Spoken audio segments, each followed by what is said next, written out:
嗨，大家好，我是躺平叔，带大家真正的中国。今天是2024年12月18号，这一期咱们继续聊聊俄罗斯入侵乌克兰，看一看乌克兰战场上也有什么变化。今天是俄罗斯侵略乌克兰的第1029天，也是乌军进入库尔斯克的第133天。根据双方媒体报道就是俄乌双方都在报道，在库尔斯克前线发现朝鲜军队的报道越来越多。这个通过无人机拍的视频，对吧？被击毙的朝鲜的士兵那尸体一排一排。联合早报报道他说乌克兰军方说乌军士兵打死或打伤至少30名俄罗斯部署到库尔斯克地区的作战的朝鲜士兵。乌军方指俄罗斯军队正在从朝鲜补充兵力，西方情报官员相信朝鲜已向俄罗斯派遣了1万多名士兵在库尔斯克地区与俄军并肩作战。这是新加坡联合早报报道的那根据俄罗斯的频道报道的画面说这个100多名受伤的朝鲜士兵正在库尔斯克市的叫伊罗戈夫街的紧急临床医院接受治疗，医院为他们安排了单独的楼层和特殊的餐食。这个网上也有视频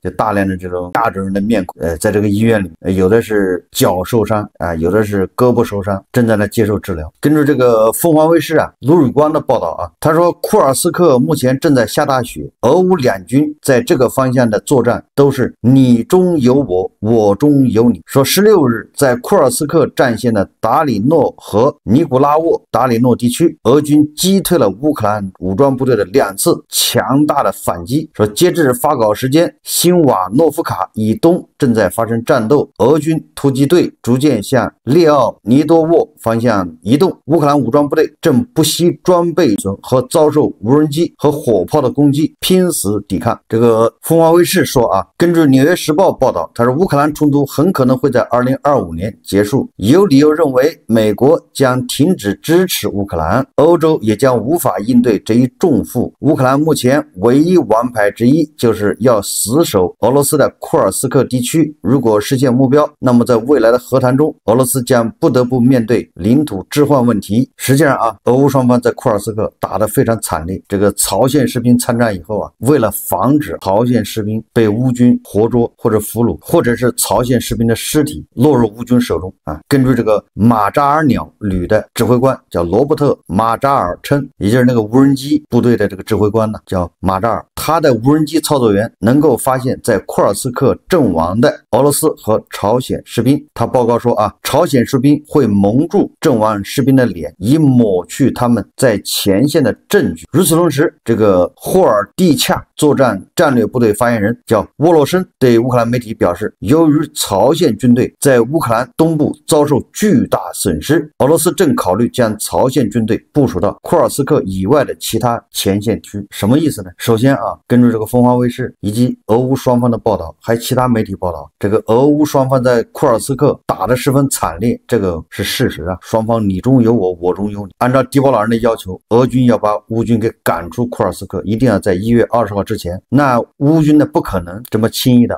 退出库尔斯克。事实上乌军是在防守，那么俄军想把乌军赶走很难。就像在扎波罗热前线乌军反攻，俄军防守，那乌军就很难是把那个扎波罗热防线给打通。现在俄军遇到的问题和乌军在扎波罗热遇到的问题是一样，乌军有美国还有波兰援助的超先进的那种叫布雷车2个小时可以布一个长几公里宽2-3公里的这么一个雷区，无论你的装甲车还是步兵想越过雷区本身就很困难，然后上面还有无人机，远处还有机枪手，还有海马斯精确制导炮弹，还有钢雨系统。你想一想你就知道俄罗斯不容易他想把乌军赶走，那得付出多大代价。所以由于朝鲜军队恐怕在库尔斯克妨碍了俄军的行动，吃得多加大了这个后勤保障的难度，但是作战能力呢非常一般，然后跟俄军配合恐怕也够呛，语言不通完了你还要打扫战场，还不能让它落入乌军手中。所以在这种情况下很有可能确实按照这个乌方说法，俄军很有可能把这个朝鲜军队调到其他的地方，就是战斗没那么激烈的地方，没那么惨烈的地方。实际上我认为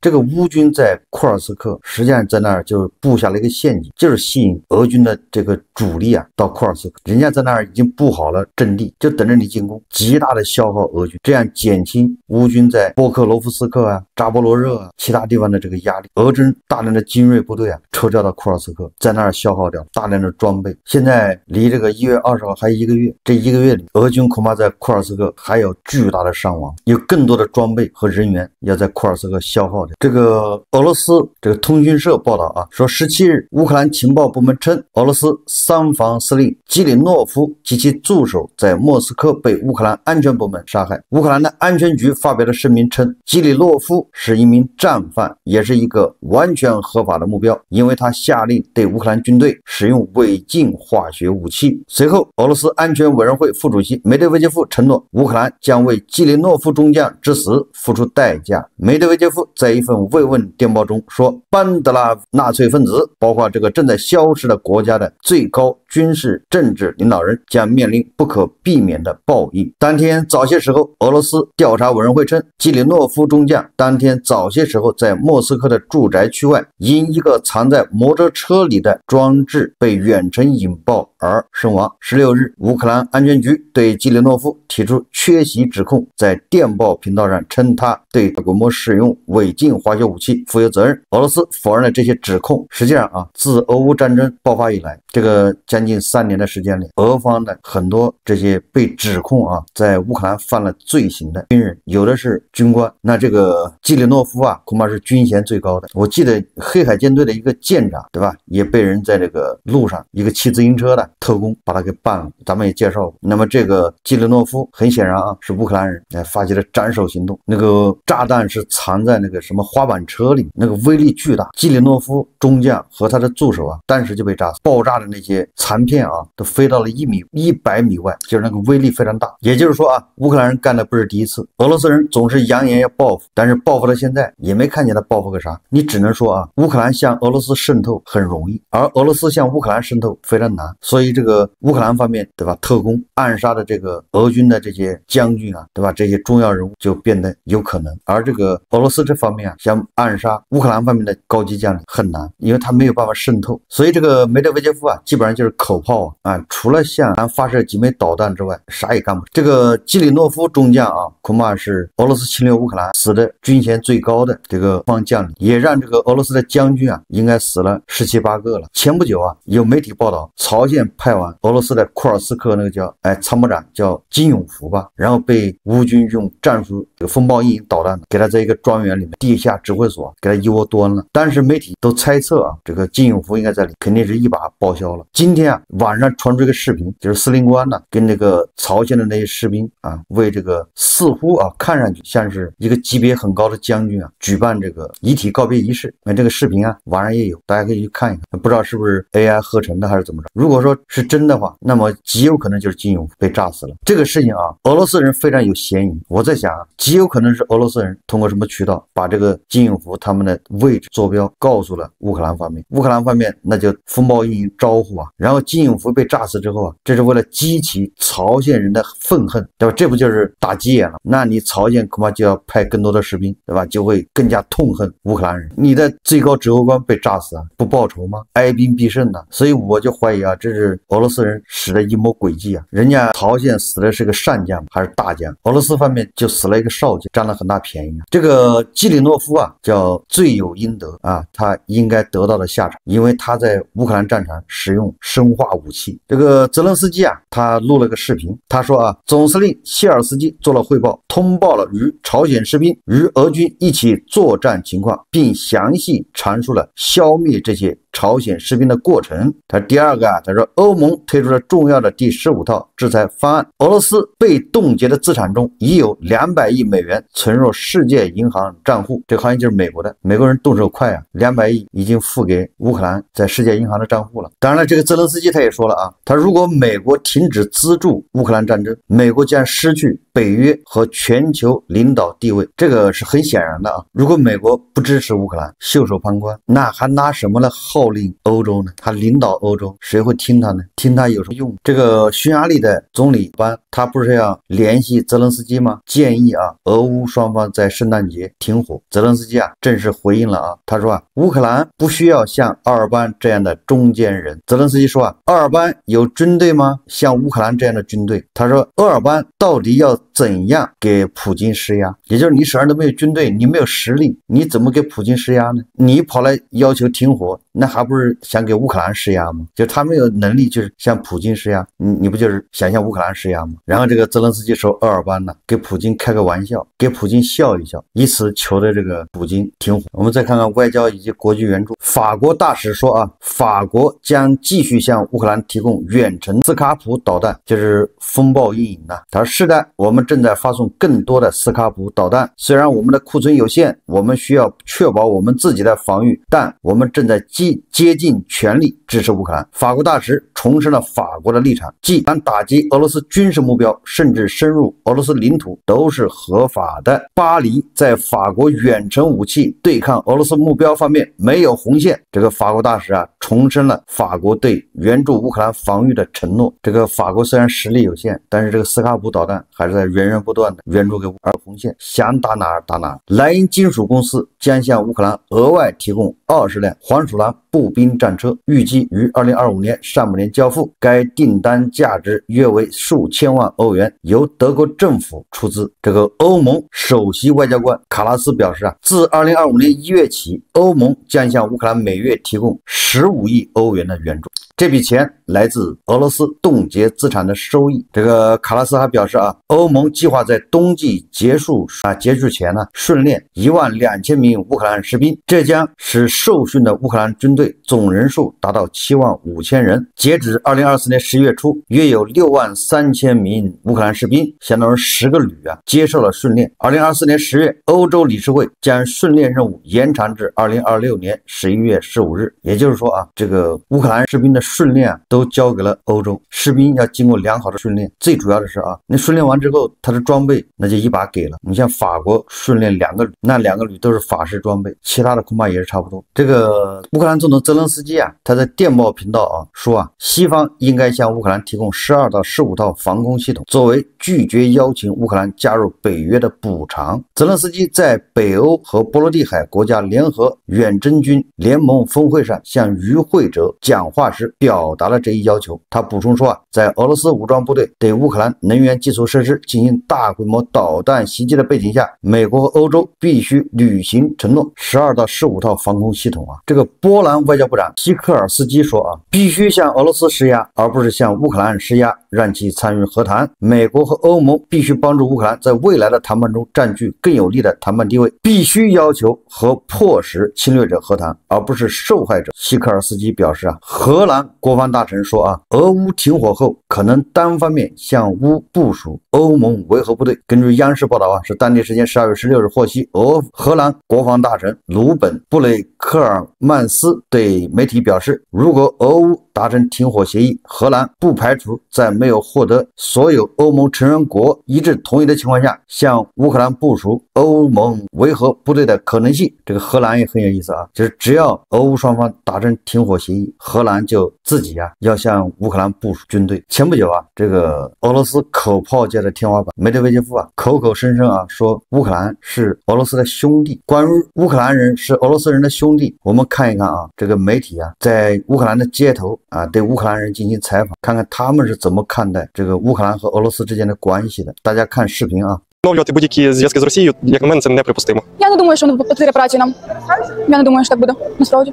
Звичайно, вони знищать Україну, але я сподіваюся, що зруйнується сама Росія. України Леонід Кучма заявив про те, що Україна після війни все ж таки повинна відновити економічні зв'язки з Росією, навіть в плані репарацій. Так? Як ви гадаєте, чи реально це на вашу думку, так? І чи можливі якісь зв'язки з Росією в подальшому? Гадати ми можемо різне. Насправді, можливо, все, навіть те, що зараз здається нереальним. Але після всього, що відбулося, я думаю, що ні. Думаю, скільки життів було покладено за по суті немає сенсу. Да?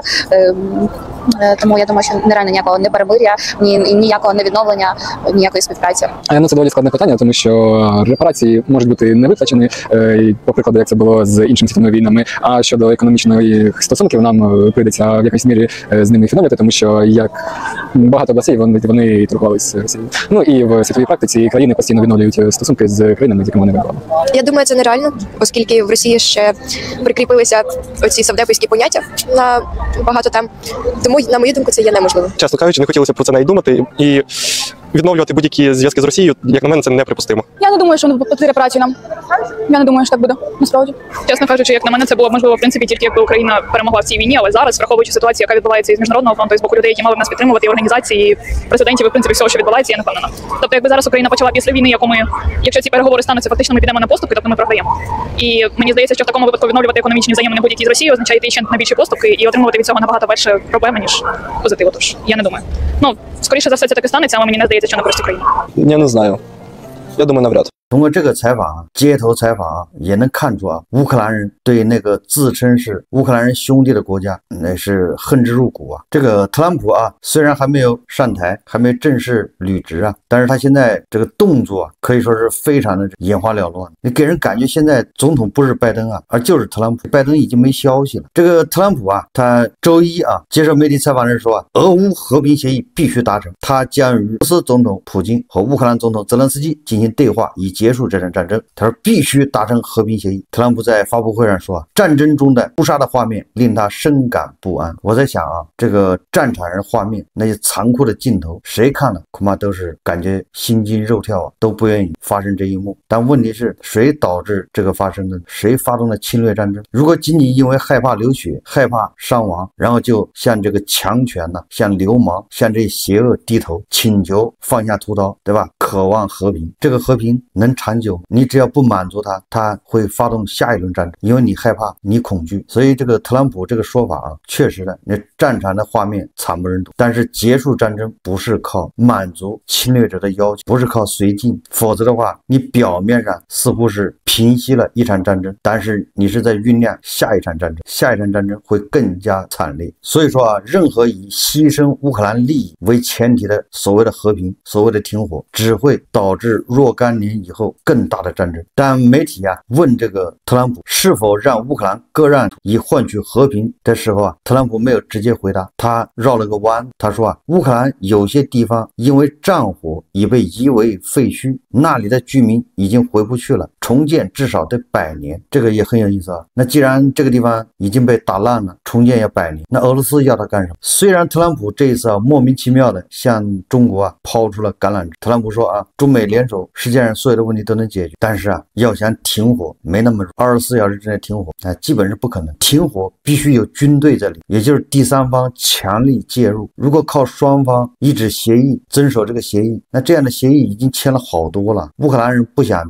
再次被骗，这样的协议都是被俄罗斯人撕毁的。布达佩斯协议、明斯克协议多少个？所以说啊，必须是北约或者是欧盟的军队介入。那这个军队什么时候成立？欧盟的军队介入，那俄罗斯他愿意还是不愿意？这都是很大的问题。再说了啊，特朗普这种说法，某种程度上也在离间大国和俄罗斯的关系。我想啊，普京听到这样的说法，说这个美国和大国联手没有解决不了的问题，你这普京他能服吗？普京就认为整个地球啊，说能算得上政治家的，以前就他一个，现在莫名其妙多了好几个出来，他能受得了吗？埃尔多安说他也算，特朗普肯定也算呢，还有多一个别的国家。那普京一看，本来一个人是独步天下、独孤求败，现在好了，自己变得不重要了，对吧？说特朗普说跟另外一个国家一联手，这个世界上没有摆不平的事，那普京他能咽得下这口气吗？所以某种程度上，我认为特朗普这一手啊，真的是在践行他选总统之前的那些诺言，也就是他要离间俄罗斯和大国，向大国发出邀请，对吧？参加他的就职典礼，但是不给俄罗斯普京发，这个都很微妙啊。这个梅德韦杰夫啊跑到大国来了之后啊，他说啊，俄罗斯将和大国共同解决历史遗留问题，但是什么遗留问题他没没说，那历史遗留问题是什么问题，对吧？你先把图们江的出海口，把图们江大桥给它拆掉或者重修。图们江出海口的事情已经有10个多月了吧，没有任何进展，对吧？你要有诚意啊，你先把这个问题给解决掉。这不是今年2月份来谈的吗？对吧？你俄罗斯人呢，你不能靠学这个狗掀门帘，全靠一张嘴啊，拿点实际行动。最近啊，海外有媒体报道说，流亡莫斯科的这个叙利亚前总统阿萨德·巴沙尔已经死了。这个俄罗斯外交部发言人扎哈罗娃表示啊，站在路透社